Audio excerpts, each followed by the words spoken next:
Hello, good morning, good evening, good afternoon. My name is Chris Legaspi, and today is the third lesson in the How to See Shapes series. So in this in this video, we're going to talk about how to see shapes in landscapes, environments, backgrounds, and things. In the previous lessons, we talked about how to see shapes in heads and faces, and then how to see the shapes in the figure. Now we're going to get into um, landscapes, backgrounds, environments, even interiors and still lifes and things. Basically, just the world around you, how to look for shapes, how to observe shapes. So we're going to begin by going over some tools. We'll also do briefly review some of the things that we talked about. There's a lot of overlap in the tools we use. So we're going to start with tools and how to see. Then we're going to go through some examples from master painters, master landscape artists. And then I'm going to do a couple demonstrations how I would analyze shapes and things. Then we'll talk about homework and ways you can improve. So let's begin. And before we begin, if you're watching live or on the replay, make sure that you sign up for my free email newsletter at drawwithchris.com/downloads is one of the ways you can get it. And there you'll get the invitation link to the upcoming live streams, free online classes, um, drawing challenges. And you also can download some of the videos and lessons and resources I have available. So go to drawwithchris.com/downloads. You can get instant access to upcoming live streams and live classes, and also some very wonderful downloads and mini courses and things like that. Okay, let's quickly talk about some tools. Now, the same tools that we mentioned in the first lesson on the head and second lesson on the figure, they also apply to environments, landscapes, objects, the natural world. So we'll touch over those briefly. If you haven't already, make sure to review those two lessons. They are on my YouTube channel now, How to See Shapes Part 1 and 2. So um, for me, when I look at environments, there's really only a couple things that I look for, really, aside from the obvious that we talked about, things like straights, corners, value, contrast, which we'll also talk about this week. But one thing that I've really trained myself to see is what I call look for obvious geometry, just general things that look like, the basic geometric shapes that we all know, squares, circles, triangles, and things like that. Just like I look for these in the figure, we want to look for these as well in environments. Basically, anything we look at, anything complex we look at, we have to do this. We have to simplify them as much as possible, especially if you're a realist. You're going to need to do that in order to have any chance of making anything that looks, quote, realistic or naturalistic. You have to simplify because the natural world is incredibly complex. And, I would argue faces are the most complex, human bodies the second most complex. But other than that, the natural world in itself has incredible depth and complexity. So um, I've trained myself to look for obvious geometry, and that's what we're going to talk about first is some of the things that are once you train yourself, they're obvious. So what are some obvious geometry we can look for? Things like circles and ellipses. Ellipses are circles in perspective. Curves, obvious arcs, rectangles, um, rectangles, and also things like triangles. And again, also other tools like value contrast and angles as well, but we'll touch on those in a moment. But obvious geometric shapes, squares, rectangles, triangles. So let's take a look at here. This Comment below if you recognize this picture. Any Apple users out there? This is just a screenshot of the my Mac desktop, the default desktop. It's a wonderful landscape photograph. Let's look for some obvious geometry. Well, do you guys see any squares, circles, or triangles? Comment below. I think we could all see a big old triangle. Every mountain, most cases are basically triangles. So, right.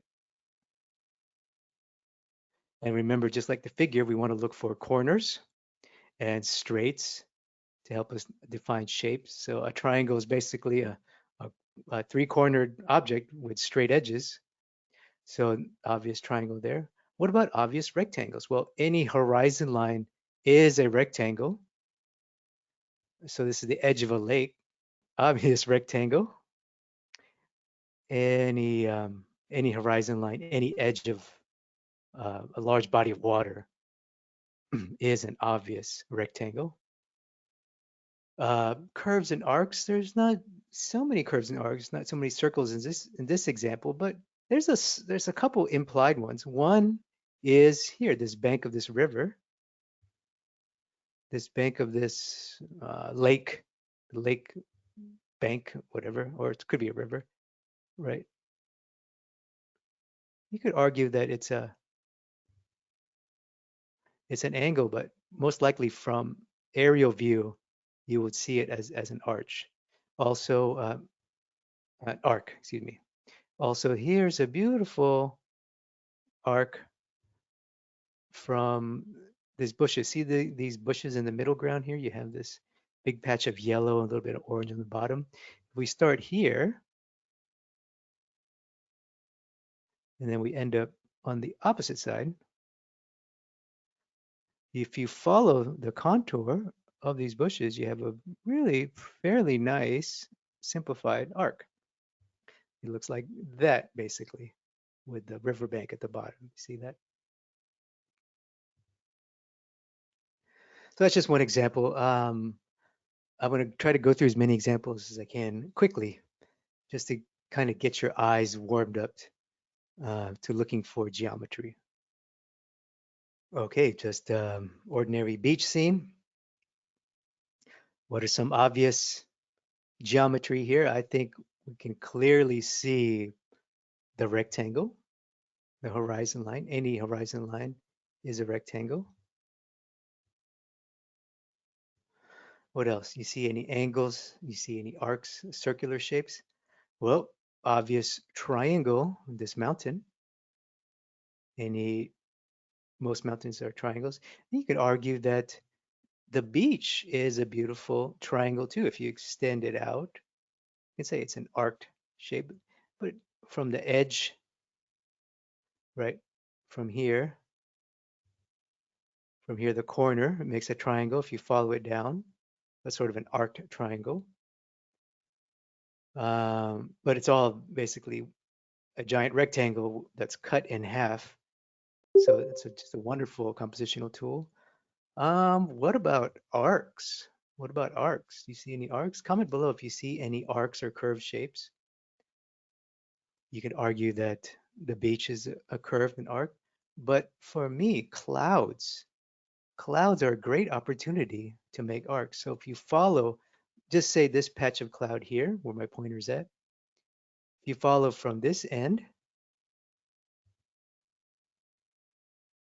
right, from here to the other side,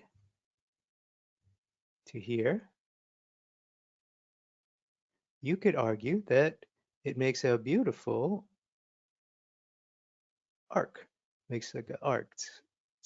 The real one is prettier than my drawing, but you know what I'm saying here. And if you follow this, you could argue that this is an arc as well.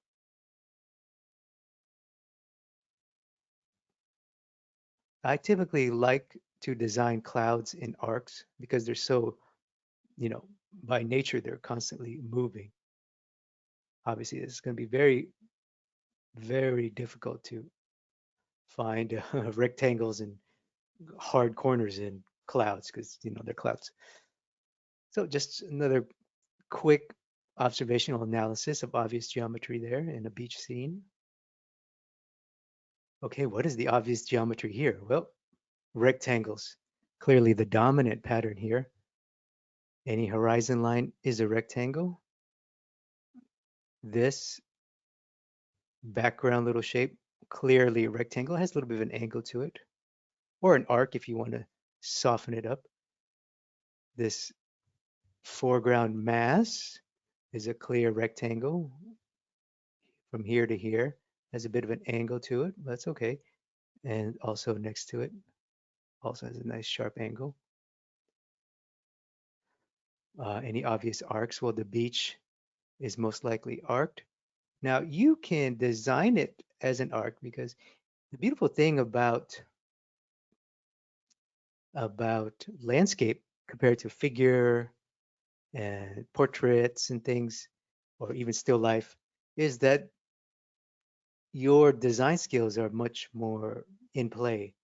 You have more liberty to design something versus, uh, you know, versus the face or figure. You have a little bit of room to design, but you pretty much have to, if you want realism, naturalism, if you want to get a likeness, you can't really shift and move things around too much. You can't interpret a curve to be a triangle, too much. There's a limit to that in portraits and figures, but in landscape, there's no limit to that. It's up to you to interpret the world as you see fit to design it. So, for example, this beach, right?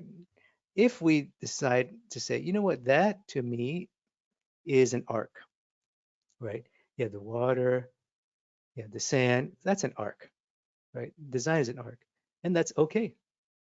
But you know what? You can say, you know what? I want more of an angular world. I see a triangle. I see a sharper corner to my beach. And you know what? That's okay too. That's the beautiful thing. It's good and bad. It's good for people who like to design. It's bad if you're, you know, not so much trained in that area. Um, but there it is. One of the things that we talked about in the previous weeks was the idea of the most elegant solution, meaning if you can capture or describe a shape with one line versus two, that's arguably better. It's more elegant, it's more simple.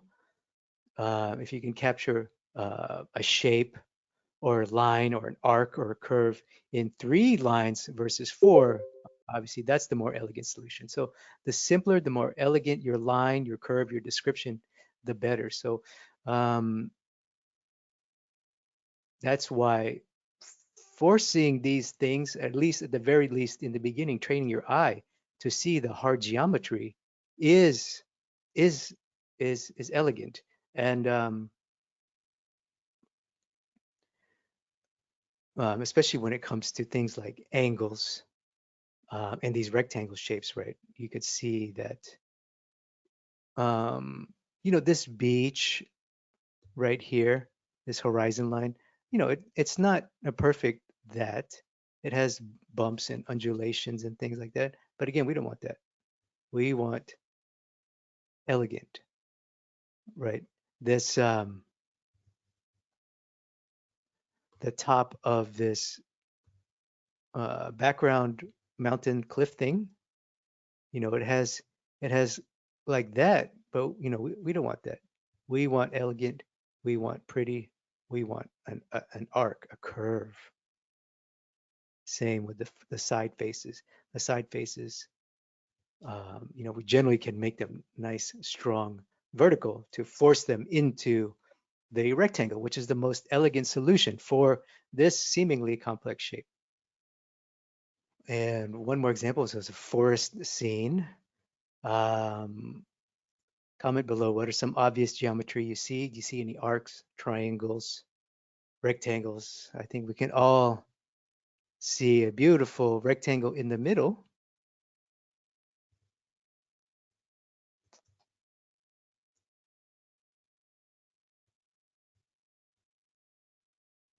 Okay, we can clearly see a beautiful rectangle in the middle here, where the opening here. Um, a clear arc in the road. So this is a man-made road, so it will have an arc in its design. It's a subtle arc. See that? But I would argue the arc, right? What is more elegant? This type of design or that type of design? I would argue that's more elegant. So an arc is a better idea. What else do we see? I mean, trees by nature are essentially long, beautiful rectangles. Yeah, you could say there's some angles here. There's some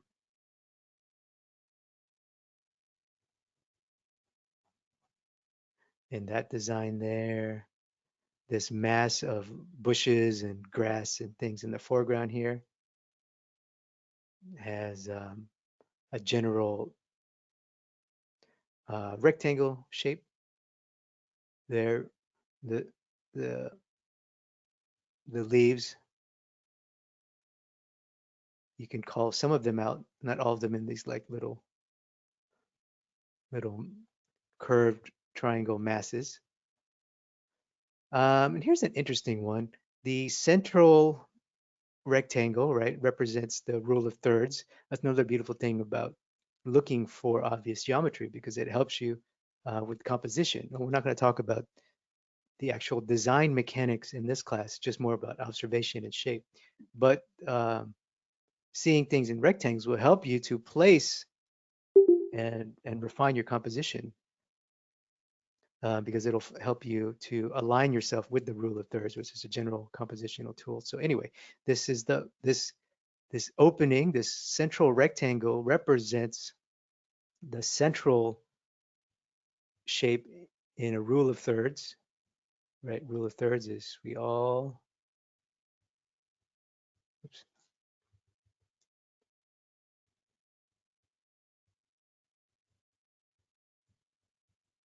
right? This is essentially what we have here.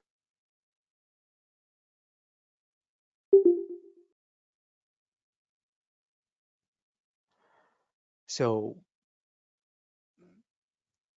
I knew right away, even when I first saw this picture, like, oh, okay, that is the rule of thirds in use. The photographer most likely knew that, saw that.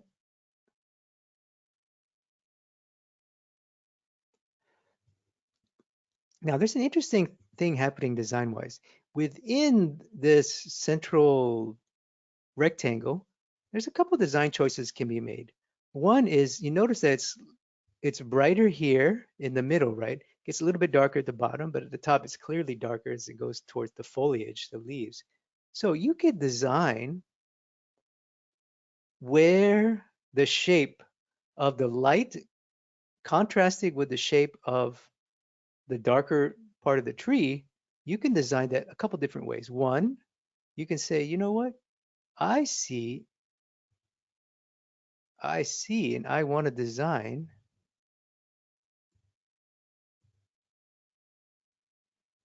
an arc within that central thirds, within that opening in the forest. You can say, you know what? I like an arch because it feels like a cathedral, like a church. Nature is I'm very close to nature. It's almost a religious experience to me. It has a lot of spiritual meaning. I feel connected. So to me, nature is my church. That's one metaphor, but an arch would be great. And you could say, you know what? No, you know what? I don't interpret that as an arch, as a church. I interpret it more as a more solid triangular shape, maybe a little bit more imposing, a little bit more threatening. I see angles. And you know what? The arch is okay. The angles are okay. You can even interpret to say, you know what? I don't see a shape at all. All I see is a lost edge. So there's no,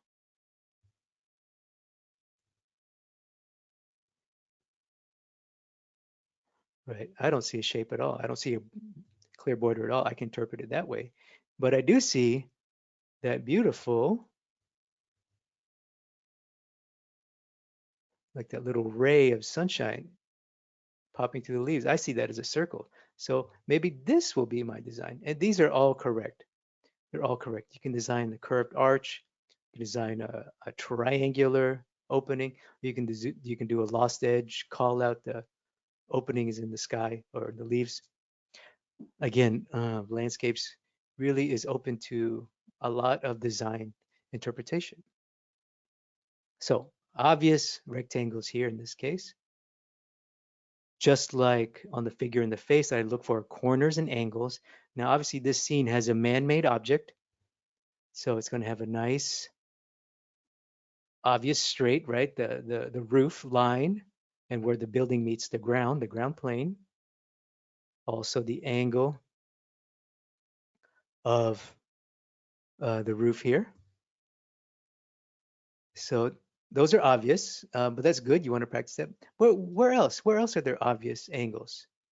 Where else can we simplify some leaves or some bushes or some grass? Well, I see on the right, I believe this is a tree trunk, tree stump or trunk. You can see that there's a beautiful angle, right? It's at an angle. There's a little bump, but we could opt for the more elegant solution, one line versus bumpy line.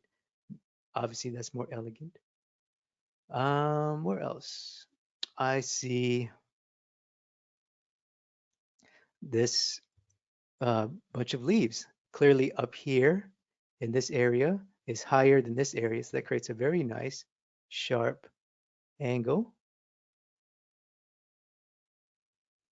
I'm ignoring these thinner leaves up top, opting for that angle there. Obviously, I added some bumps, but that's okay. That's my interpretation of it.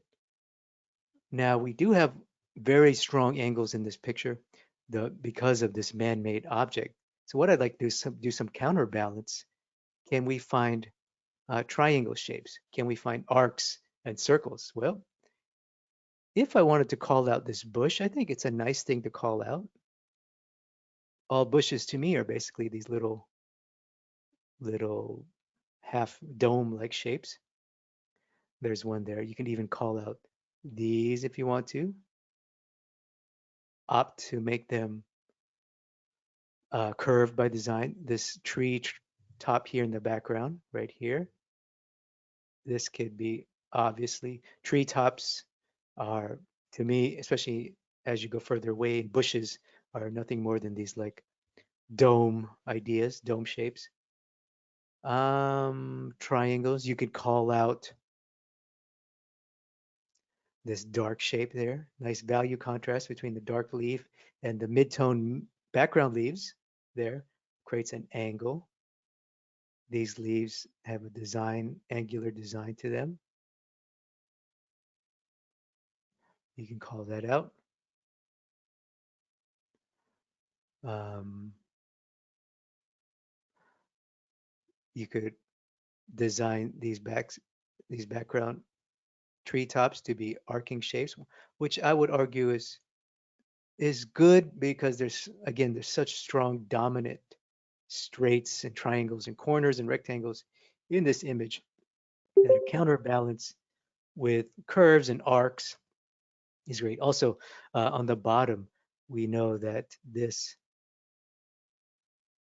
man-made uh, bunch of bricks here create a beautiful arc.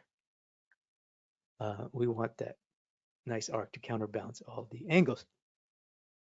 Now let's quickly uh, look at value contrast. And um, obviously here you have a snow scene. We have beautiful high contrast, the white powdery snow and the ice compared to the dark rock underneath. So clear value contrast here. For example, this little frozen waterfall next to the dark rock creates a beautiful Rectangle, right? Obvious, elegant choice there. Angles and triangles. Well, clearly one here. From here on the left, this left bank, clear angle there, clear angle this cliffside here. So very angular. So that means, let me see if I can get some nice counterbalance. Well, where do you see any beautiful arcs? Well, comment below if you see any arcs that you think are either here or that we can, sort of invent, embellish a little bit. Well, I see a beautiful opportunity for arc at the top of the frame. From here, right, this little opening at the top of the frame where the sky peeks through this cliffside, I see a beautiful arc. And again, you can be like, well, there's also trees and things like that. But again, the most elegant solution is often the right solution. So one elegant arc, right? It does look like this. I'll admit, it looks like that. But again, that arc is the elegant solution. It's pretty. Um, there's another arc here happening here. And then you could point to some more triangle shapes, but because the edges are so soft and the contrast is not so hard, they don't stand out and jar as much. But I think this is a nice design pattern here using the obvious value contrast that we see in the snow scene. Just a quick example of clear value contrast. You have a light building, dark building, and where they meet, you have opportunity for design and shape, right? Where the light building meets the dark water, even though it's reflecting, there's a clear line there. This is man-made, so there's going to be obvious straight there, obvious shape here, but this angle of the cast shadow and the edge of the water, nice strong value contrast there helps us to find that shape. Cast shadow helps us to find the shape. And this image on the right is squinting. So this is me simulating squinting. We barely open your eyes. It'll help you to see the value contrast more strongly, help you ignore the detail. So you can see there, um, there, there, clear value contrast there. And of course, the edge of this building and then the opening and shadow.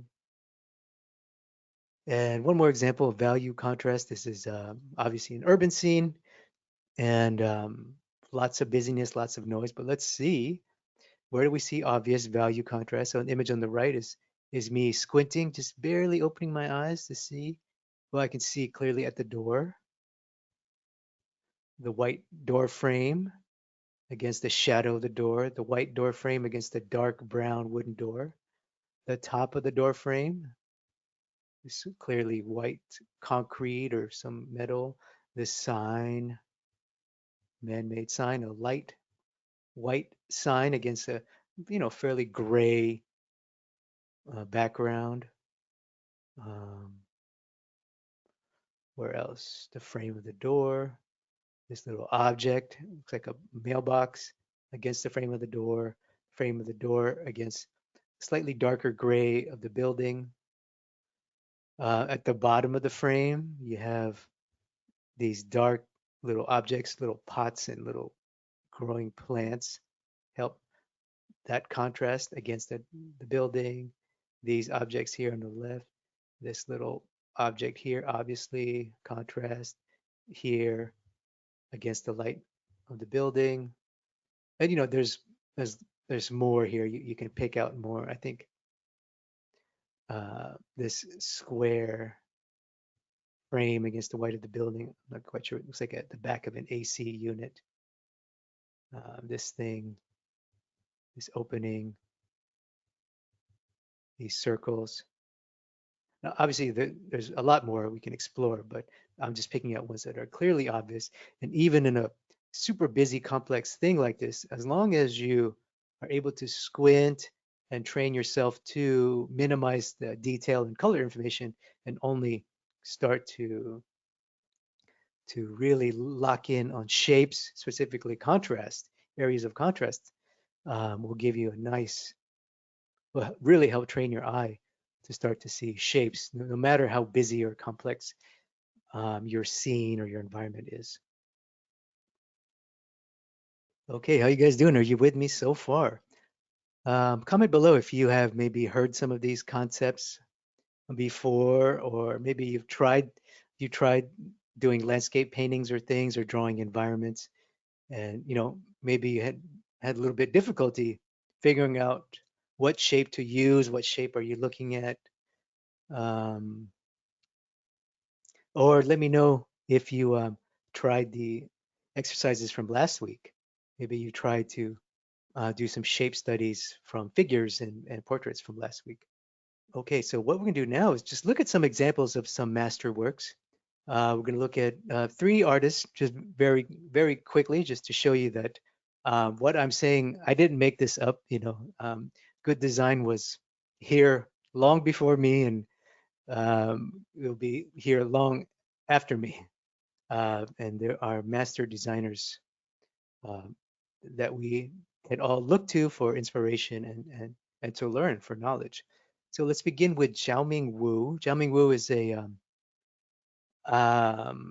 portrait. Well, he's a fine artist originally from China, from Guangzhou Academy, one of the famous art academies in China. Now he lives and works in the U.S. and um, a very successful artist and more known for his figures, but I wanted to call out his excellent landscapes because of the clear and obvious design and shape that we talked about. This is a painting by Zhao Mingwu. Comment below if you are familiar with Zhao Mingwu, or maybe you've seen his paintings, or maybe you've studied his work or taken one of his classes. This is an obvious, right? I don't think I need to paint over this. We can all see the clear geometry, the clear angle, the clear triangle, the clear horizon, the rectangle at the bottom, the clear ellipse, this sun or this moon, this little object's clearly it's a circle, but it's softened at the bottom for realism. It's just a wonderful, strong, strong, strong graphic statement. But yet it still, feels believable and real because, he's also applying good value and good color, of course, but really the design is what this thing is making a strong statement that, um, abstract design is definitely a part of realism in landscapes. Another example by Zhao Ming, clear, obvious geometry, right? Clear, obvious angles, triangles. And these bushes, they have clear use of ellipses. Really nice work. Lots of triangles. And remember the idea of counterbalance. This composition is clearly triangle dominant, so he has to include something soft and curved to do all the beautiful counterbalancing. You can also see it back here. These little soft, blurred out little arcs and curves and ellipses to soften the composition. And one more by Zhao Ming, you can clearly see, sort of like that forest photograph we looked at, clearly see the light bursting through this forest scene. We can all agree that this is a very strong triangular design. Remember, look for obvious rectangles and straights. Every horizon is a rectangle, so there's a clear horizon happening here. There's a clear distinction between the dark of the forest and the piercing light coming through. You can argue that, that's this rectangle is a simplified version of this design, but of course there's nuances to it. Once you establish the initial design pattern, then you can add your nuances. But you can add your circles, your arcing shapes, just to give it some variety and flavor. Strong triangle, diagonal. Look at that, unbelievable strong diagonal leading to a curve to an arc. Strong geometric shapes here. Just wonderful, wonderful use of abstract geometric design. Of course, one of my favorite landscape artists is Monet. Now, Monet, obviously incredibly famous for um, the water lilies, the cathedrals, the haystacks, just a general um, outdoor paintings that he's known for during his time period, the Impressionist period. And Monet gets a lot of credit, and rightfully so, for his color. But what a lot of he doesn't get as much credit for, in my opinion, is outstanding design. Monet was an excellent geometric graphic designer. The haystacks is an obvious triangle, obvious rectangle in the middle, obvious triangle or bent rectangle here at the bottom representing the cast shadow, obvious rectangle at the mountain line, obvious rectangle at the horizon line. So Monet dazzled you with color, but he could do that because his paintings are built on this incredible simplicity of design. If your design is simple, you can go nuts with color and detail. Versus if your design is crazy and busy, if you try to add busy color and detail to a busy design, it's going to fail. No one's going to want to look at it. So Monet is a great example of balancing his at the time his revolutionary color, balancing that with the simplicity, the elegance of his geometric design. Let's quickly analyze Monet haystack. Well, obvious. Let's look for the obvious. Obvious rectangles. Boom, boom. The body of the haystack. Boom, boom, boom, boom, boom, boom. That one's slightly arced, so is the bottom, but we can begin with a geometric design and obvious triangles, very obvious. Boom, boom, boom, and boom. And then counterbalance with arcs, circles, arcs. You could argue this is some things there. And then the cast shadow has an ellipse to it.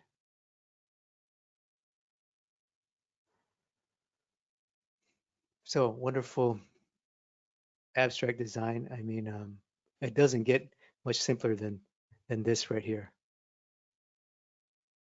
And looking at the reason why I wanted to introduce these three painters is that because their use of design is obvious. They don't hide it. Their use of geometry is obvious. And another Monet. What's obvious? Where are we looking at? Well, horizon.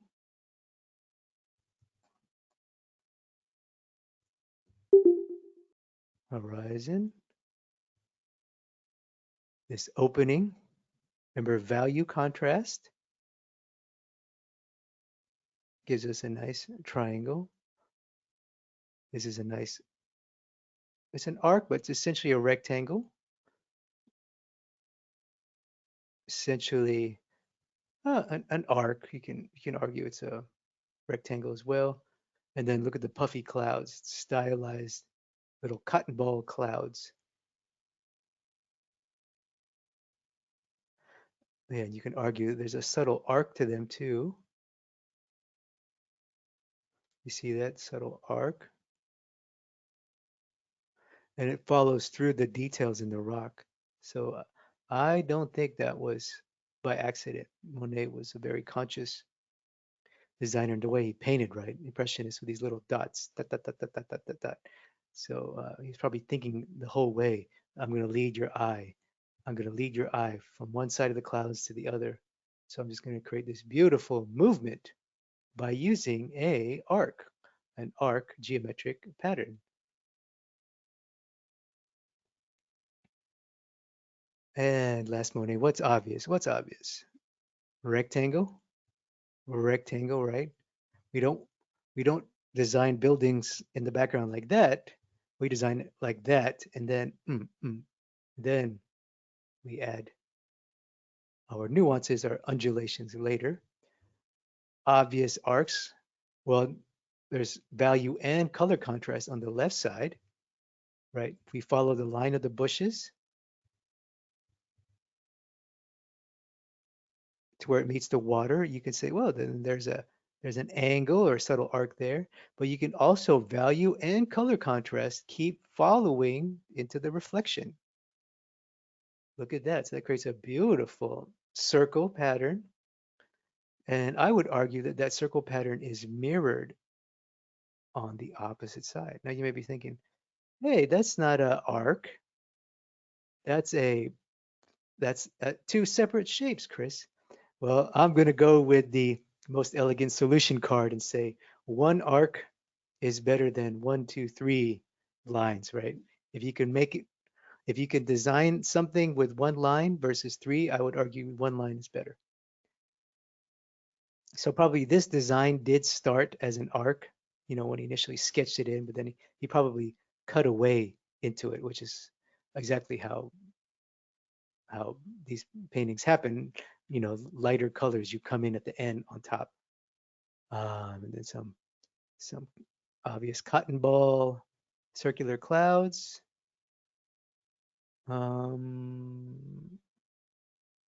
Yeah, these have the buildings with their reflection have a nice clear vertical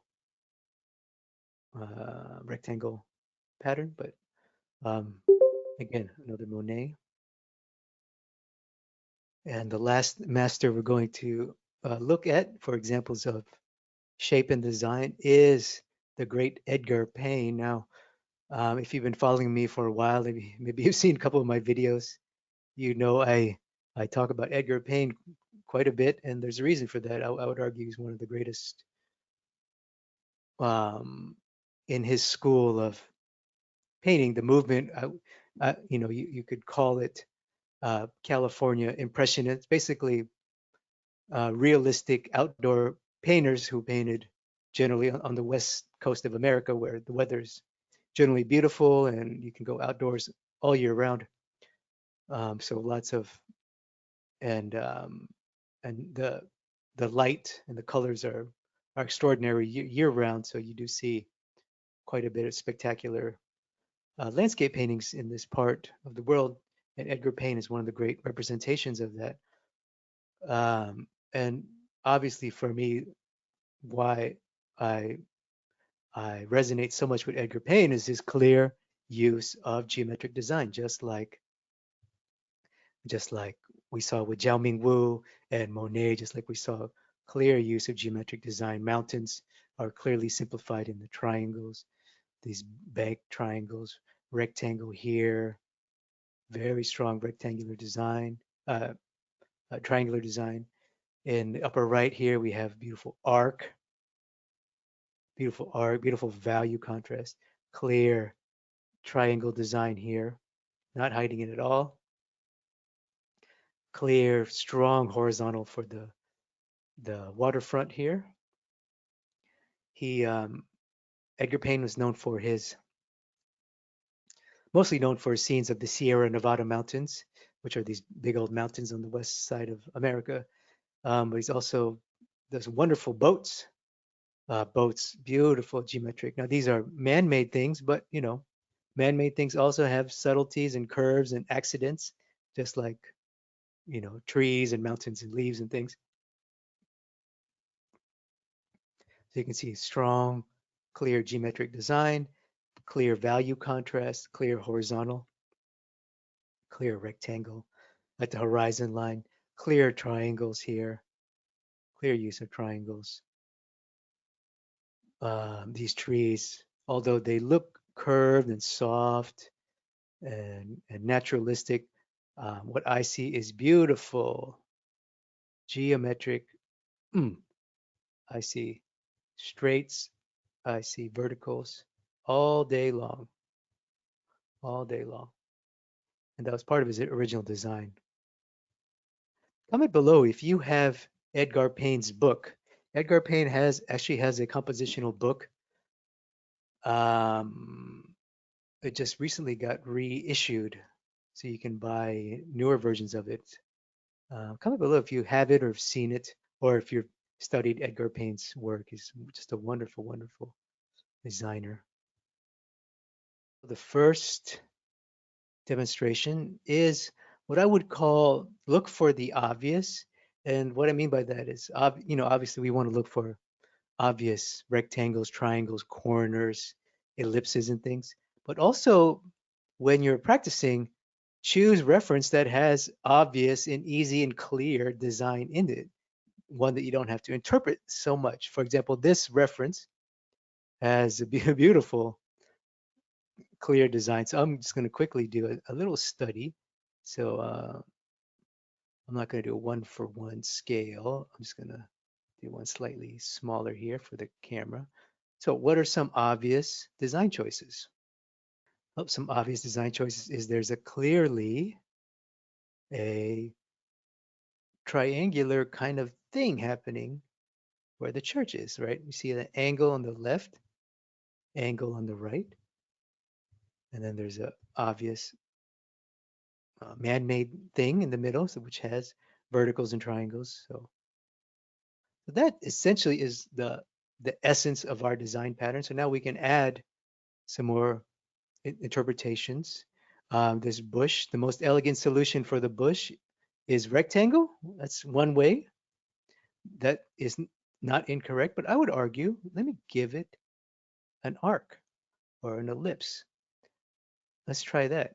This, I would argue, also elliptical, and then triangle, triangle, the dark. See the value contrast happening here? The dark trees in the background versus the mid-tone clouds. That's one way to interpret.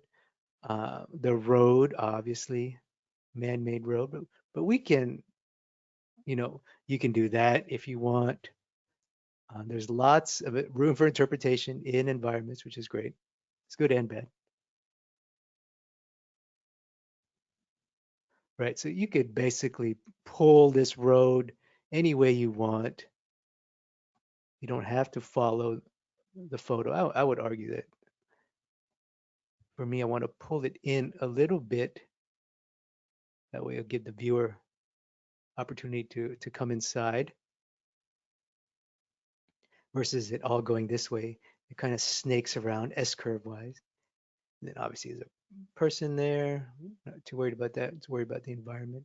So I have a nice linear shape study, basically just a line drawing. This is exactly what I would recommend for homework, just to kind of capture the shapes that you see and then interpret what you see, right? So you could argue that now I'm going to add my nuances so that cast shadow of the tree, I'm going to give it a little bit of a straight on the right side and then a curved top. And then I'm going to actually do more of that kind of lump in the background. These background trees, I could even just leave them out if I wanted. And then a little nuance there, little subtle bump there. This shape, I could make it any way I want, really. And now for the clouds. So remember, um, arcs work well for clouds. We saw Monet do these cotton ball little puffy things. Those work well for clouds because this cloud, if you're actually there doing plein air, comment below if anyone has done plein air lately, plein air painting or plein air sketching. if you're out here in this scene, these clouds are going to move. So it's up to you to lock in a design. Now, I would argue that because this is the central crux of my design, this church, obviously a focal point. So you could do a number of ways. You could do radiating arcs like this. I would argue that's not a bad way. That's one way to interpret it. Or you could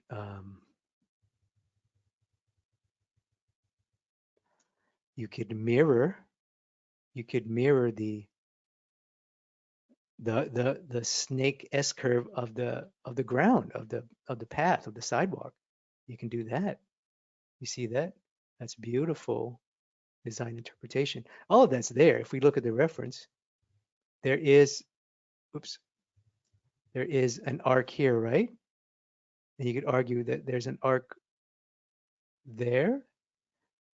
There's an arc here, the dark part of the cloud. So it's there if your eye is trained to see the subtle value contrast, which we all are, but then also to interpret it as the appropriate shape that would be the most elegant solution for your composition, for your design, for your interpretation. And then you could even put one more layer above that. So that's just my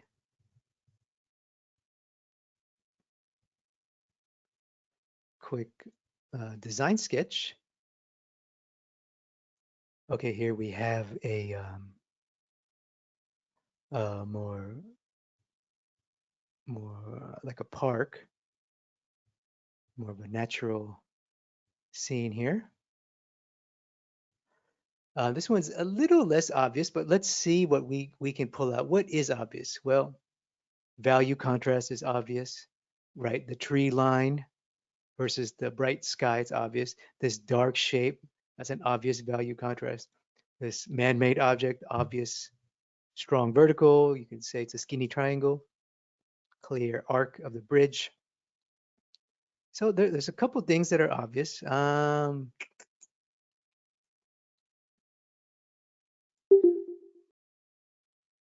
Okay, um, I'm going to start with the tree line, go to where the tower is, go to the right side of the tree line, then this thing right here. So I'm going to start my design as an arc,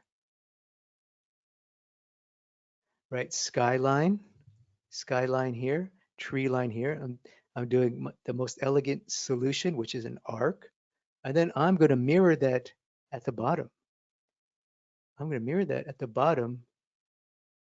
And I'm going to say, you know what? Because I see a clear, not so much value distinction, but a clear, a straight or an arc, you could say. I'm going to make it an arc because design-wise, it mirrors nicely the top of my design. So from the left side of this lake or stream or river to the right side, I see a beautiful arc. And then I'm going to continue to flesh this out and prove my point. So I'm going to do the opposite here. Little bush there. I'm going to do this here. I'm going to get myself a strong vertical value contrast happening. I'm going to use that. The cast shadow of this bridge is reflecting into the reflective water. That's the cast shadow. So it's the arc of this thing. I'm just going to put a little bit of detail there so I know what it is, you know what it is I'm looking at. And then there's all sorts of things in the foreground we could play with later. But let me get my general design nailed down first. My overall design pattern, shape pattern. And let me establish this thing in the background here.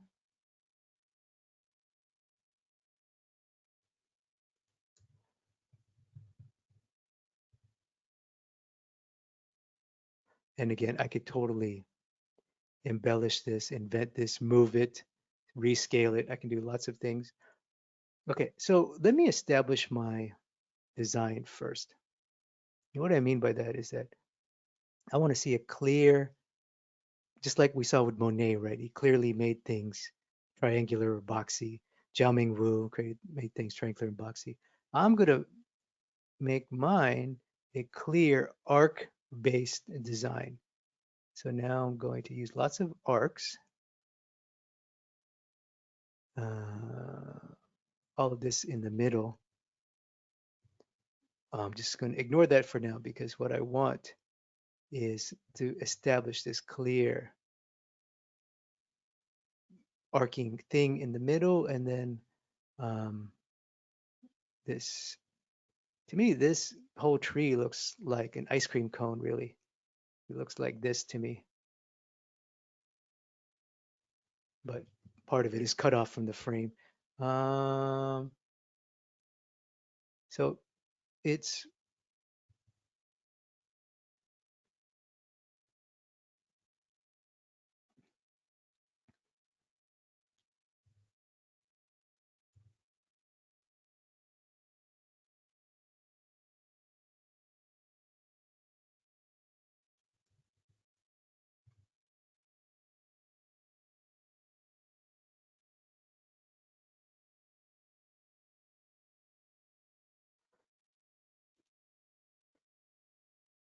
and now let's add some elements at the bottom.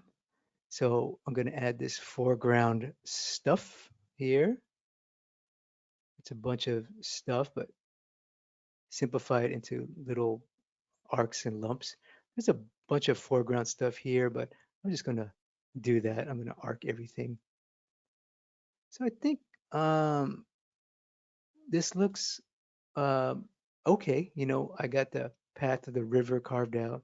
I got these shapes grouped and these middle ground shapes grouped and lumped together. Basically, these like lumpy dome-like shapes representing bushes and treetops. This thing on the right can use some design. I'm not quite happy with that, but I think overall it's doing what I want is established, which is a clear. I'll do it in value. We're not going to talk about value, but it's hard to see what I'm trying to describe. This is what I see in my mind's eye when I look at this. I want a dark arcing thing in the middle.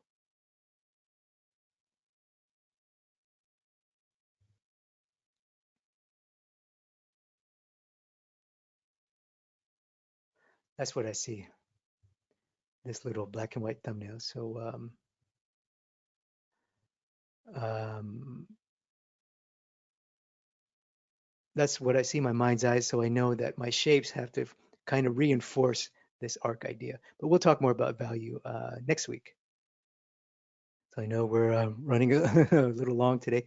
I appreciate you joining me today. Let's just quickly do an example of an urban shape study, an urban environment. So we got lots of shapes and lots of busyness. It's almost too geometric, right? So now it's up to us to edit. When you're faced with something so complex, you have to not only simplify but edit things out. Some things you can't possibly include everything in your picture, and you wouldn't want to. So what's the obvious? To me, it's the obvious rule of thirds, aka central rectangle thingy majig. That's the obvious design pattern there. Um, so there's like some oops, there's like some secondary buildings that are lighter here, sort of happening there. You know, there's obviously perspective and things happening there. Um, but design-wise, this what I see. It's really what's happening here is that it's called I call it the corridor. It's one of the things that movie poster artists use all the time. I talk about it in my movie poster class. So these buses are more this buses and vehicles, more of this design. Let's see if we can get some angles and arcs. obviously, right, we have a strong geometric dominant thing. We're going to need some organic things, arcing things to kind of counterbalance. Well, first, let's counterbalance with horizontal. We have very strong vertical. So let's use some horizontals. There's a nice sign there, a sign here. I mean, there's signs everywhere that you can call out. I'm just picking out the ones that are obvious. Smaller shapes versus larger shapes, horizontal versus strong verticals. So nice use of counterbalance there.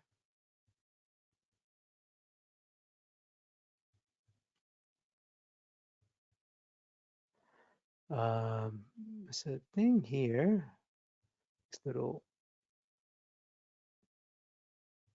manhole cover thing there. Not quite sure what's happening there.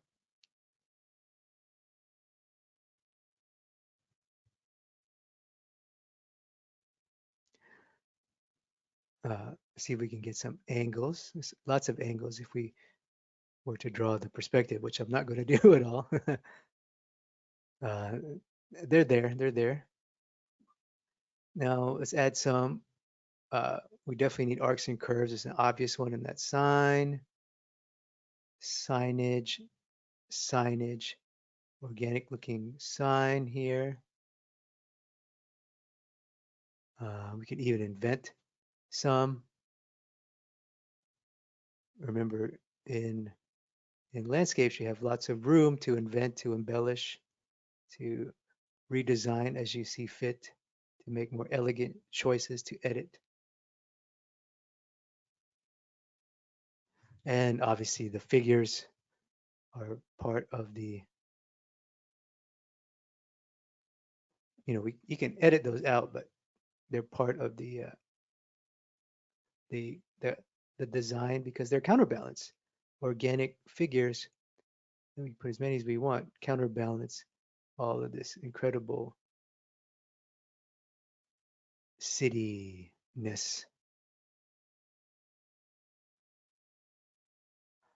And that's just the line, once we start playing with value, then we could really start to see our pictures come to life. But linear wise, I'm pretty happy with this design study. It's an exercise to help me train my eye, help me see these geometric shapes and to edit out for me to see the big picture. And one more, quickly do Edgar Payne. So for homework, I do recommend you doing a couple of these master design studies. I would first start by trying to match the frame, the actual aspect ratio, and then look for the things we talked about, value contrast, obvious straights, obvious arcs, obvious corners, rectangles, obvious triangles, obvious arcs. There's an obvious arc there. There's an obvious arc here. It's a big dramatic sort of rectangle with the angular top there happening there. Beautiful angle happening here. Beautiful geometric design there. The shadow side of it is geometric. Now it has lumps and bumps, but we want to begin first with the, the the most elegant line, the straight diagonal in this case. Little bit of a thing there, little lumpy, strong vertical rectangle rock shape there. Really pretty. And I'm going through this quickly because I'm so I've studied Edgar Payne's work uh, for years, really, literally for years. He's one of the people that I copied the most when I started learning landscape painting, and him and Nathan Folks, among others. Yeah, little people there. Now the clouds. The clouds have this interesting. What I see is this beautiful arc, arc, arc, arc, sort of this radiating arc. That's what I see. I see this arc from here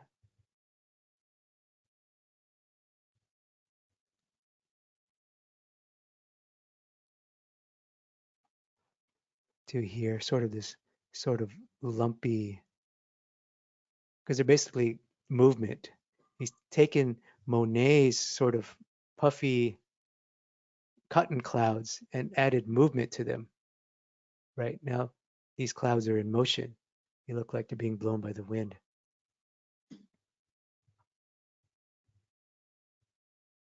So this would be a great way to learn design, to learn how to see shapes, not just for landscapes, but this will definitely translate into figures. I know most of us watching are probably much more interested in figures, but landscape is part of our training. I would definitely include it. And, if you're doing illustrations and scenic paintings, obviously you're going to need backgrounds as well. So Edgar Payne is a great resource to look to. And I would do these line studies exactly like this. And here's some homework exercises to help you to practice some of the shape tools and ideas we went over today. Um, so set up a simple still life or do whatever's in your room. That's just a great place to start. Whatever's at your desk, in your office, in your kitchen, whatever's on your drawing table right now. Try to see if you can see the simplicity, the elegant shape, the obvious rectangles, the obvious angles and ellipses in those things. So do a couple of still lifes. Still lifes you can control, so it's a great way to get started in this idea. And then when as you get more comfortable, you can go outdoors and actually look at natural landscapes or urban landscapes. So do as many as you can. This this example, this page from my sketchbook, way back in 2016, and I was living in Los Angeles at the time. I basically drew environment thumbnails like this. These are fairly small. They're about 2 to 3 inches in size, and I would draw these everywhere I went, everywhere I saw a composition.